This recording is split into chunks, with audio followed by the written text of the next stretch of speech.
मेरे प्यारे देशवासियों, नमस्कार। मन की बात में आपका स्वागत है, अभिनंदन है। मन की बात देश और देशवासियों की उपलब्धियों को सामने लाने का एक मजबूत प्लेटफॉर्म है। देश ने ऐसी ही उपलब्धि अभी दिल्ली में हुई ग्लोबल एआई इम्पैक्ट समिट के दौरान देखी। कई देशों के नेता, उद्योग जगत के लीडर्स, इनोवेटर्स और स्टार्टअप सेक्टर से जुड़े लोग एआई इम्पैक्ट समिट के लिए भारत मंडपम में एकत्र हुए। आने वाले समय में एआई की शक्ति का उपयोग दुनिया किस प्रकार करेगी, इस दिशा में यह समिट एक टर्निंग पॉइंट साबित हुई है।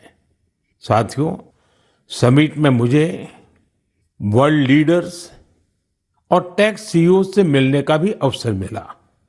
एआई समिट की एग्जीबिशन में मैंने वर्ल्ड लीडर्स को ढेर सारी चीजें दिखाई। मैं दो बातों का विशेष रूप से उल्लेख करना चाहता हूं। समिट में इन दो प्रोडक्ट्स ने दुनिया भर के लीडर्स को बहुत प्रभावित किया।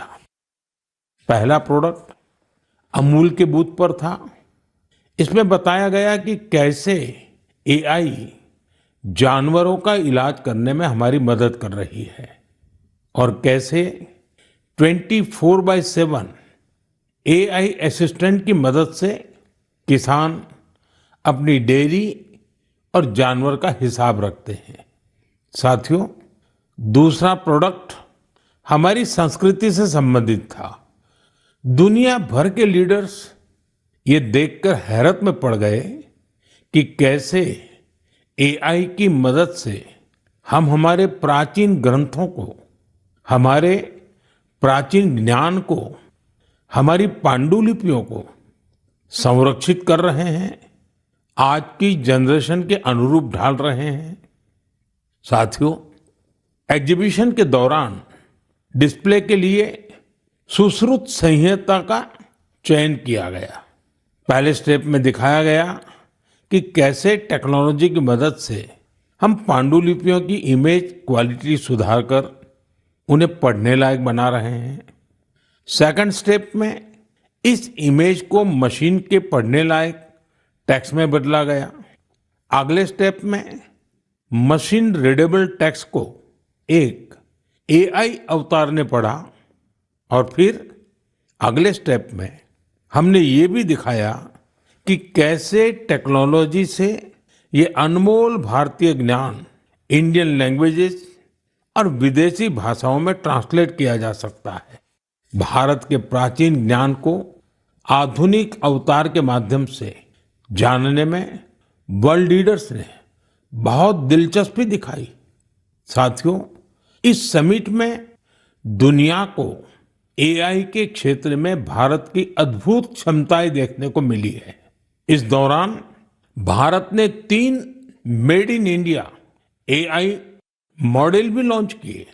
ये अपने आप में अब तक की सबसे बड़ी एआई समिट रही है। इस समिट को लेकर युवाओं का जोश और उत्साह देखते ही बन रहा था। मैं सभी देशवासियों को इस समिट की सफलता की बधाई देता हूं। साथियों, मैं अक्सर कहता हूं, जो खेले वो खिले। खेल हमें जोड़ता भी है। आजकल आप T20 वर्ल्ड कप के मैच देख रहे होंगे और मुझे पक्का विश्वास है कि मैच देखते हुए कई बार आंखें किसी खास खिलाड़ी पर टिक जाती होंगी। जर्सी किसी और देश की होती है, लेकिन नाम सुनकर लगता है कि अरे, ये तो अपने देश का है। तब दिल के किसी कोने में एक हल्की सी खुशी आती है, क्योंकि वो खिलाड़ी भारतीय मूल का होता है और वो उस देश के लिए खेल रहा होता है जहां उसका परिवार बस गया है। वे अपने अपने देशों की जर्सी पहनकर मैदान में उतरते हैं, पूरे मन से उस देश का प्रतिनिधित्व करते हैं। कनाडा की टीम में सबसे ज्यादा भारतीय मूल के खिलाड़ी हैं। टीम के कप्तान दिलप्रीत बाजवा का जन्म पंजाब के गुरदासपुर में हुआ था। नवनीत धालीवाल चंडीगढ़ के हैं। इस लिस्ट में हर्ष ठाकर, श्रेयस मोवा जैसे कई नाम हैं जो कनाडा के साथ साथ भारत का भी गौरव बढ़ा रहे हैं। अमेरिका की टीम में कई चेहरे भारत के घरेलू क्रिकेट से निकले हुए हैं।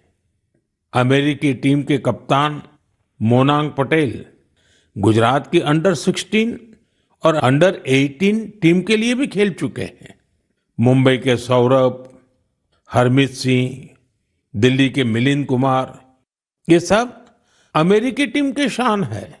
ओमान की टीम में आज कई चेहरे हैं जो पहले भारत के अलग अलग राज्यों में खेल चुके हैं। जतिंदर सिंह, विनायक शुक्ला, करण, जय, आशीष जैसे खिलाड़ी ओमान क्रिकेट की मजबूत कड़ी है। न्यूजीलैंड, यूएई और इटली की टीमों में भी भारतीय मूल के खिलाड़ी अपनी जगह बना रहे हैं। ऐसे कितने ही भारतीय मूल के खिलाड़ी हैं जो अपने देश का गौरव बढ़ा रहे हैं, वहां के युवाओं के लिए प्रेरणा बन रहे हैं। भारतीयता की यही तो विशेषता है। भारतीय जहां भी जाते हैं अपनी मातृभूमि की जड़ों से जुड़े रहते हैं और अपनी कर्मभूमि यानी जिस देश में रहते हैं उसके विकास में भी सहयोग करते हैं। मेरे प्यारे देशवासियों, किसी भी माता पिता के लिए अपने बच्चे को खोने से बड़ा दुख कुछ और हो ही नहीं सकता। छोटे से बच्चे को खोने का दुख तो और भी गहरा होता है। कुछ ही दिन पहले हमने केरला की एक नन्ही मासूम आलिन शेरिन अब्राहम को खो दिया है। महज 10 महीनों में वो इस दुनिया से चली गई। कल्पना कीजिए, उसके सामने पूरी जिंदगी थी जो अचानक खत्म हो गई। कितने ही सपने और खुशियां अधूरी रह गई। उसके पेरेंट्स जिस पीड़ा से गुजर रहे होंगे उसे शब्दों से व्यक्त नहीं किया जा सकता है। लेकिन इतने गहरे दर्द के बीच भी आलिन के पिता अरुण अब्राहम और मां शेरिन ने एक ऐसा फैसला लिया जिससे हर देशवासी का हृदय उनके प्रति सम्मान से भर गया है। उन्होंने आलिन के अंगदान का फैसला किया। इस एक फैसले से पता चलता है कि उनकी सोच कितनी बड़ी है और व्यक्तित्व कितना विशाल। एक तरफ वे अपनी बच्ची को खोने के शोक में डूबे थे, तो वहीं दूसरों की मदद का भाव भी उनमें भरा था। वे चाहते थे कि किसी भी परिवार को ऐसा दिन देखना न पड़े।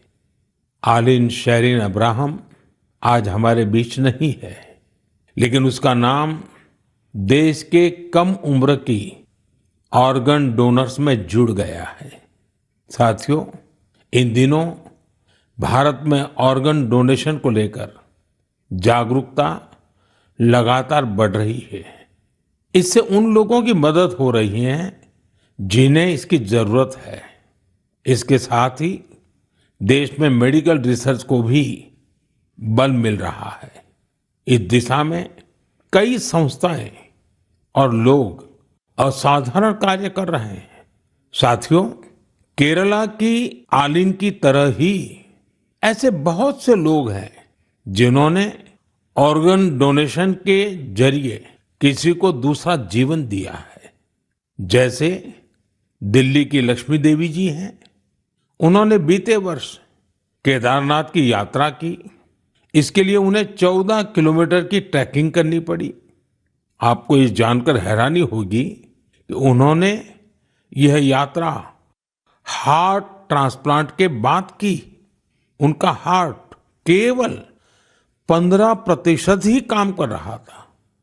ऐसे में उन्हें एक डोनर का हार्ट मिला, जिसकी मृत्यु हो गई थी।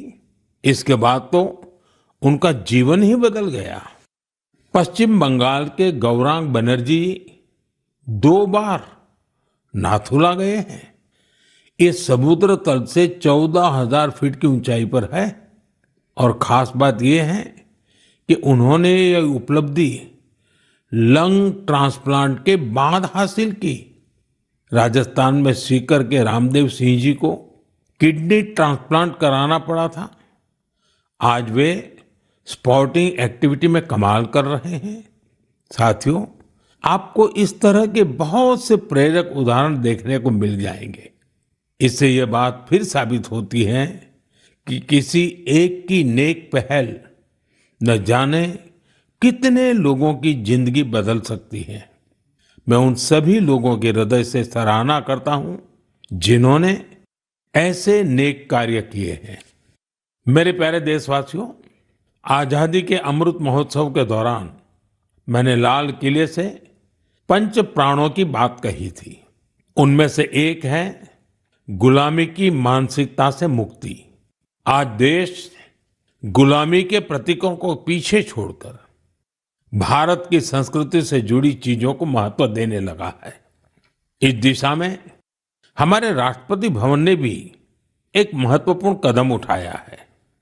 कल यानी 23 फरवरी को राष्ट्रपति भवन में राजाजी उत्सव मनाया जाएगा।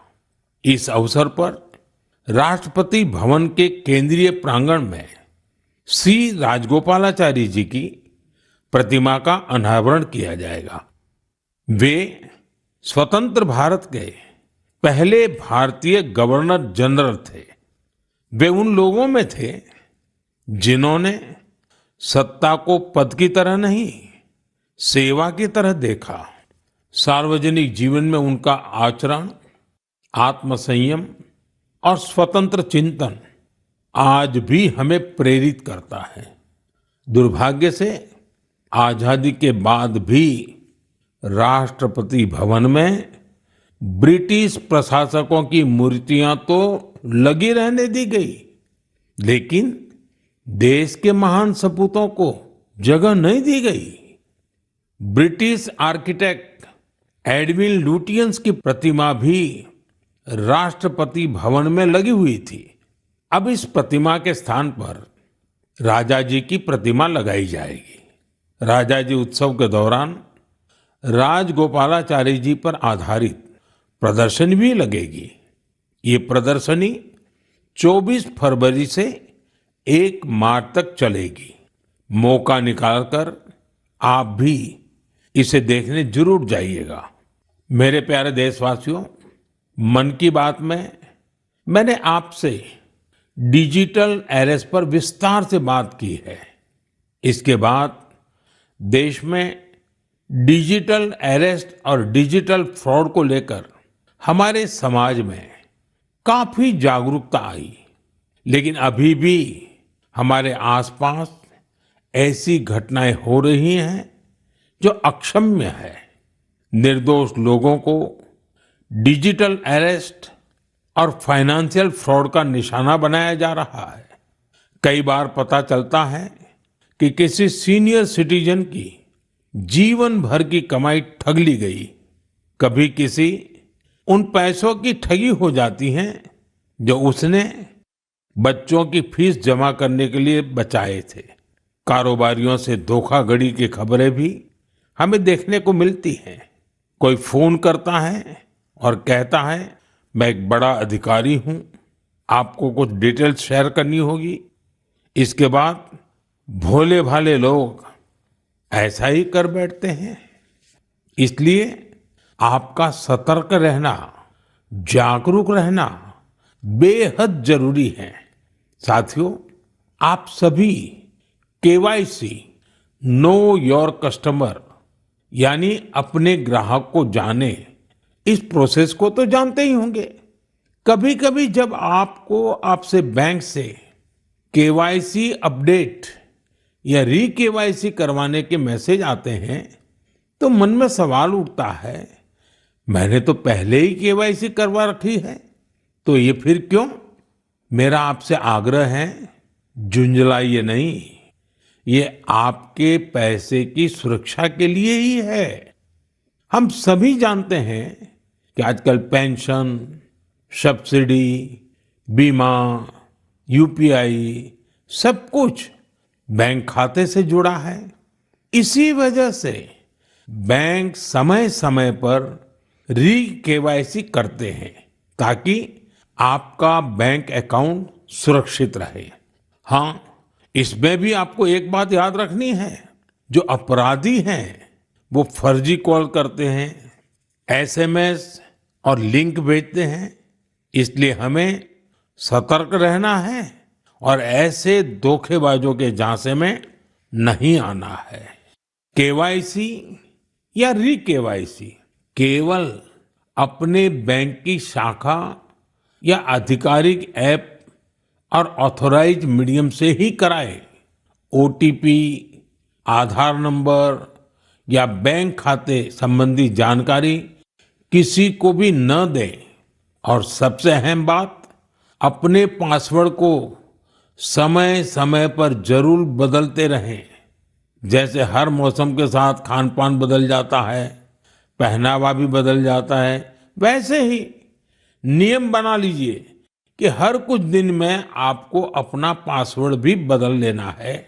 साथियों, हाल ही में भारतीय रिजर्व बैंक ने इन्हीं विषयों पर वित्तीय साक्षरता सप्ताह का आयोजन किया था। वित्तीय साक्षरता का ये अभियान अब पूरे वर्ष जारी रहेगा। इसलिए भारतीय रिजर्व बैंक के मैसेज का ध्यान रखें और अपनी केवाईसी अपडेटेड रखें। याद रखिए, सही केवाईसी, समय पर री केवाईसी, करे खाता सुरक्षित, बने सशक्त नागरिक, क्योंकि सशक्त नागरिकों से ही बनता है मजबूत और आत्मनिर्भर भारत। मेरे प्यारे देशवासियों, हमारे किसान केवल अन्नदाता नहीं हैं, वे धरती के सच्चे साधक हैं। मिट्टी को सोना बनाना क्या होता है, ये कोई हमारे किसानों से सीखे। और हमारा आज का किसान तो परंपरा और टेक्नोलॉजी दोनों को साथ लेकर चल रहा है। और मुझे ये देखकर खुशी होती है कि हमारे किसान अब सिर्फ उत्पादन नहीं, बल्कि गुणवत्ता, वैल्यू एडिशन और नए बाजारों पर भी ध्यान दे रहे हैं। ओडिशा में हिरोत पटेल नाम के एक युवा किसान से जुड़ी जानकारी वाकई बहुत प्रेरक है। करीब 8 साल पहले तक वे अपने पिता शिवशंकर पटेल के साथ पारंपरिक ढंग से धान की खेती करते थे, लेकिन उन्होंने खेती को नए नजरिए से देखना शुरू किया। अपने खेत के तालाब के ऊपर उन्होंने मजबूत जालीदार ढांचा बनाया, उस पर बेल वाली सब्जियां उगाई, तालाब के चारों ओर केले, अमरूद और नारियल लगाए और तालाब में मछली पालन भी शुरू किया। यानी एक ही जगह पारंपरिक खेती भी हो रही है, सब्जी भी, फल भी, मछली भी। इससे जमीन का बेहतर उपयोग हुआ, पानी की बचत हुई और अतिरिक्त आमदनी भी मिली। आज दूर दूर से किसान उनका मॉडल देखने आते हैं। साथियों, केरला के त्रिशूर जिले में एक गांव ऐसा है जहां एक ही खेत में 570 तरह की धान की किस्में लगाई जाती हैं। इसमें स्थानीय किस्में भी हैं, हर्बल किस्में भी हैं और दूसरे राज्यों से लाई गई प्रजातियां भी हैं। ये केवल खेती नहीं, बीजों की विरासत को बचाने का महाअभियान है। हमारे किसानों की मेहनत का असर आंकड़ों में भी दिख रहा है। भारत आज दुनिया का सबसे बड़ा चावल उत्पादक देश बन चुका है।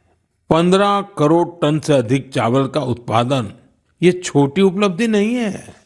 हम अपनी जरूरतें पूरी कर रहे हैं और दुनिया की फूड बास्केट में योगदान भी दे रहे हैं।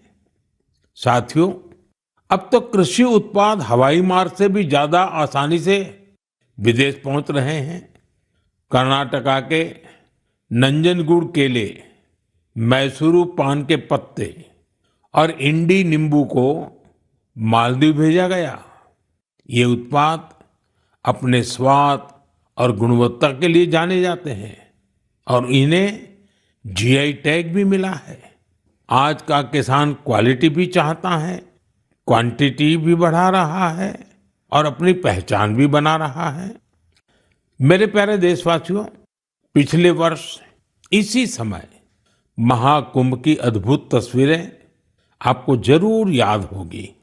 संगम के तट पर उमड़ता जनसागर, आस्था का अथाह प्रवाह और स्नान के उस पावन क्षण में जैसे भारत अपनी सनातन चेतना से साक्षात्कार कर रहा था।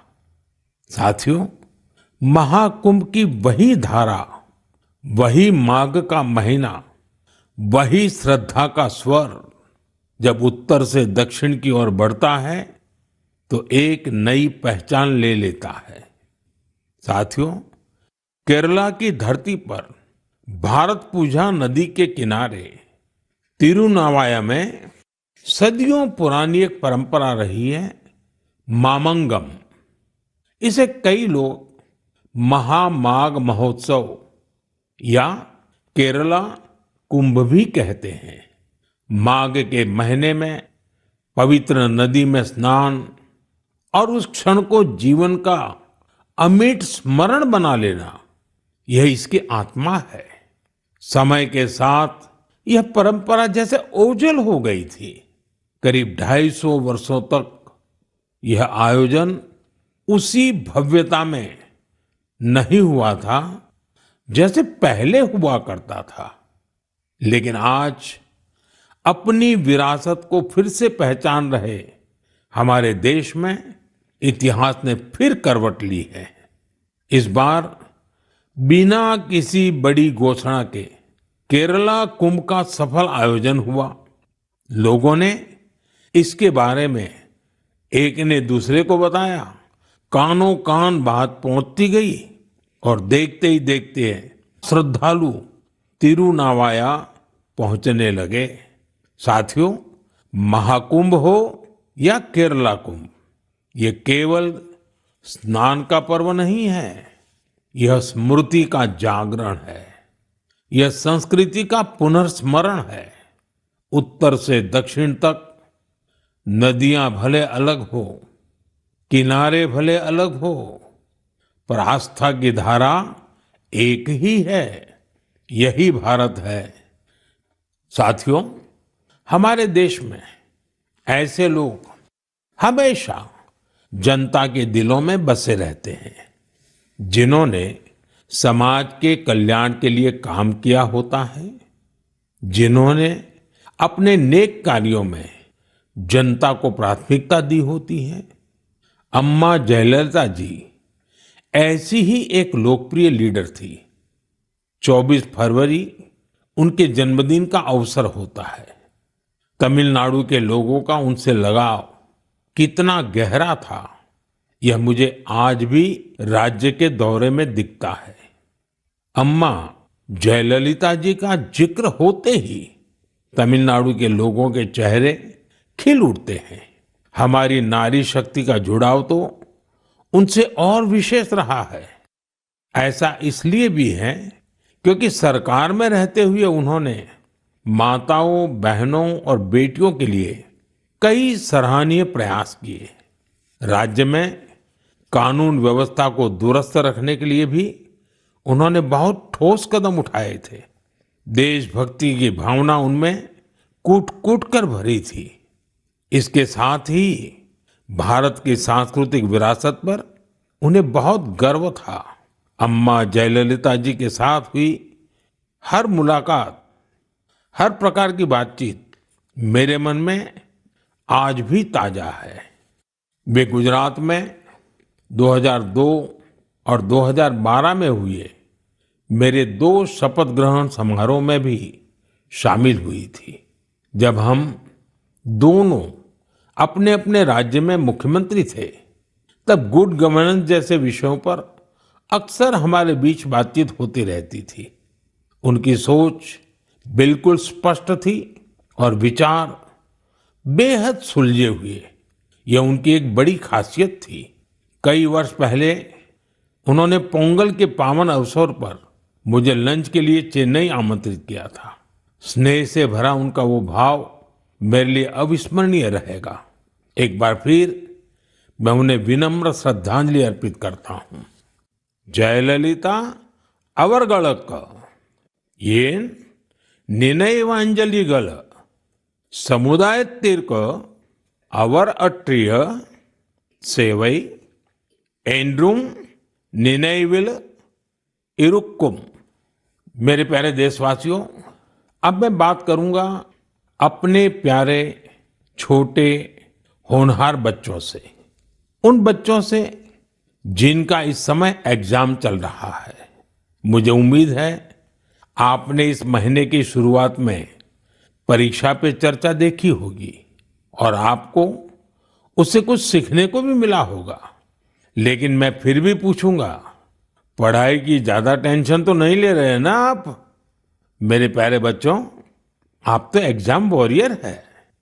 मुझे विश्वास है आप सभी पूरे मन से इम्तिहान की तैयारियों में लगे होंगे। हाँ, ऐसे समय में मन में थोड़ी शंका आना भी स्वाभाविक है। कभी लगता है सब याद रहेगा या नहीं रहेगा, कभी लगता है समय कम तो नहीं पड़ जाएगा ना। ये भाव हर पीढ़ी के बच्चों ने महसूस किए हैं। आप अकेले नहीं हैं। आप याद रखिए, आपका मूल्य आपकी मार्कशीट से तय नहीं होता। इसलिए खुद पर भरोसा रखिए। जो पढ़ा है उसे पूरे मन से लिखिए और जो नहीं आया उस एक सवाल को अपने मन पर हावी मत होने दीजिए। और एक बात, अपने माता पिता और शिक्षकों से बात करते रहिए। वे आपके नंबरों से नहीं, आपके प्रयास से आपकी पहचान करते हैं। वो आपकी मेहनत से खुश रहते हैं। मुझे पूरा भरोसा है कि आप परीक्षा में भी सफल होंगे और अपने जीवन में भी सफलता की नई ऊंचाई प्राप्त करेंगे। साथियों, इन दिनों रमजान चल रहा है। मैं इस पवित्र महीने के लिए सभी को शुभकामनाएं देता हूं।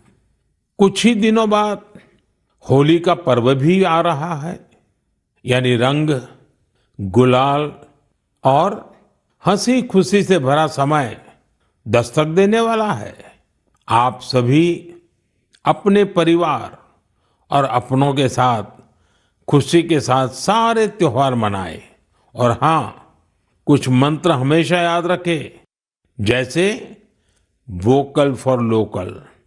हमारे होली के त्योहारों में या अन्य कोई भी त्योहार में अनेक ऐसे साजो सामान घुस गए हैं जो विदेशी हैं। इन्हें त्योहारों से दूर रखिए, होली से भी दूर रखिए, स्वदेशी अपनाइए। जब आप स्वदेशी खरीदते हैं तो देश को आत्मनिर्भर बनाने के अभियान में भी मदद करते हैं। साथियों, मुझे हर महीने मन की बात के लिए आपके ढेरों सुझाव मिलते हैं। आपके भेजे गए संदेशों से हमें देश के कोने कोने में छिपी अद्भुत प्रतिभाओं के बारे में पता चलता है। निजी स्वार्थ से उठकर समाज के लिए कुछ करने की अनेक प्रेरणादायी गाथाएं आपके माध्यम से देश भर के लोगों तक पहुंची हैं। आप ऐसे ही अपने प्रयास जारी रखें।